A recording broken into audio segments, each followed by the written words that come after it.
You might think that you've stumbled into a performance with an ill audience, but that's not the case. Mitchelle, the Farge, Devortis dances to Cough Piece, improvising to a soundtrack not of music, but of the anguished hacks and gasps of young patients of tuberculosis, isolated from their families and each other on Isopropyl Island in the early 1800s. To me, music becomes boring. Music is the dictator of dance, commanding you, telling you what to do. I like to make the audience sit in silence, with their own thoughts. More importantly, with me. Devortis' great-great-aunt, twice removed and then once moved back the other way, Edith Pedith, lived in this ward for a whole 8 years. First as a patient, then as a nurse, and then they made her into a patient again because she kept committing malpractice. What? She didn't do that.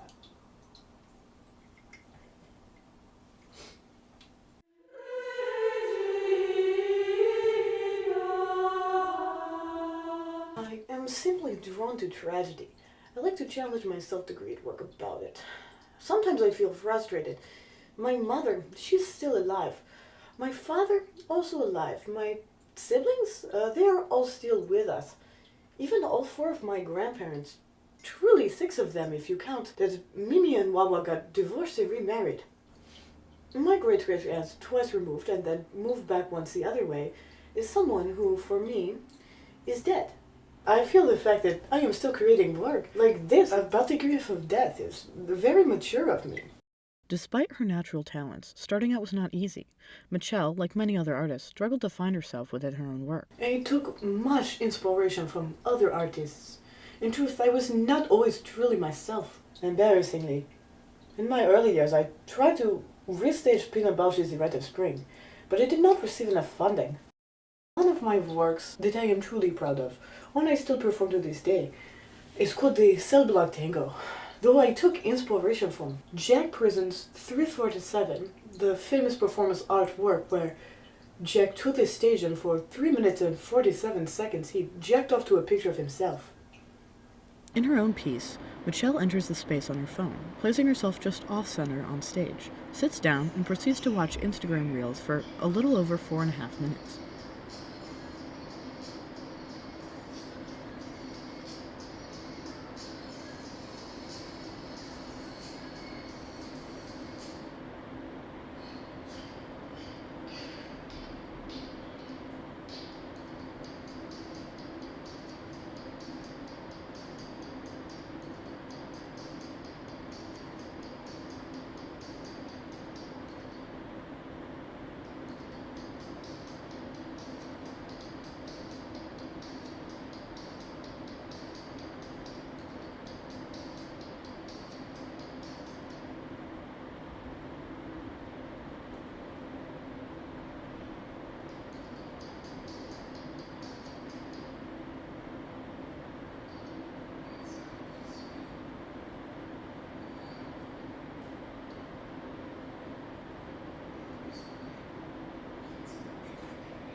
So many people these days are simply buried in their phones. It scares me. They say things like, I have so much stuff on my phone.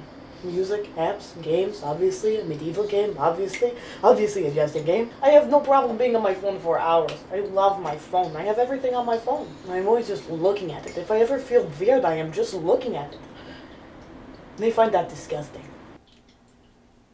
I only have a phone for my performance of the Cell Block Tango. Otherwise, I do not do that. I make sure that no one can call or text me on this phone. I only have one app. It is called Instagram. I use it to watch reels for my performance. Critics may call me inauthentic for this, but can I not make a point about art without poisoning myself as well? I have to rid myself from all the Bluetooth. I spend 24 hours fasting, with the exception of homeopathic tears from eunuchs from Serbia. I only ingest these through the mucous membrane of my own eyeball. Helps me feel their pain despite the distance between us. None of them have ever looked at a screen of any kind before. They are not allowed to, or they are thrown out.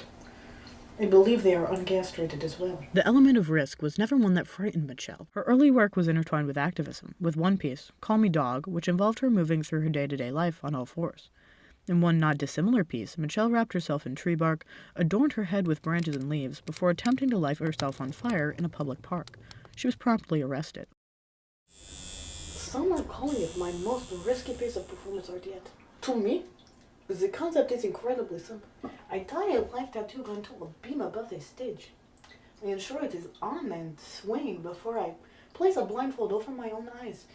I then rely on my senses of hearing and smell, which have been heightened, to know exactly where my partner is in the dense space.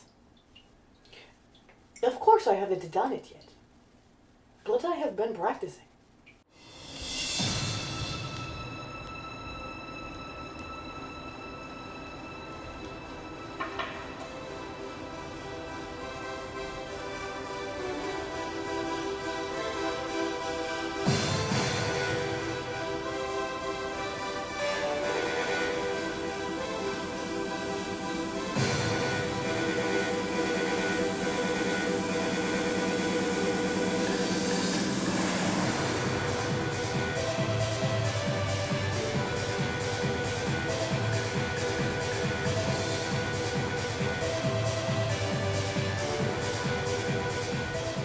I am seeing a cry for help. The performance art world is dying.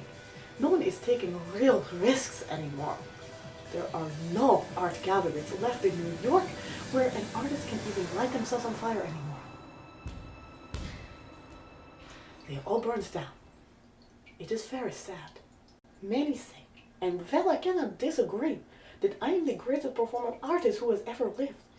I would also be doing myself an injustice if I did not make it very clear. I am not good enough.